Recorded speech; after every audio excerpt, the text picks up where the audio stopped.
ਰਾਜੂ ਆਹੋ ਇਹ ਤੇ ਉਹ ਕਹਿੰਦਾ ਵਾਲੀ ਵੱਡੀ ਲੜਕੀ ਲੱਗਦੀ ਨਹੀਂ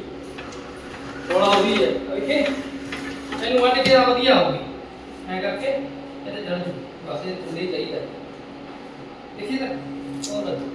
ਇੱਥੋਂ ਵੱਢ ਕੇ ਕਿਧਰੋਂ ਇੱਥੋਂ ਵੱਢ ਕੇ ਨਵੀਂ ਤਾਂ ਨਹੀਂ ਆਇਆ ਮੈਂ ਗੱਲ ਤਾਂ ਸੁਣ ਲਾ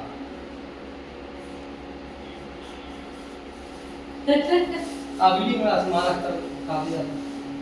देखिए राजू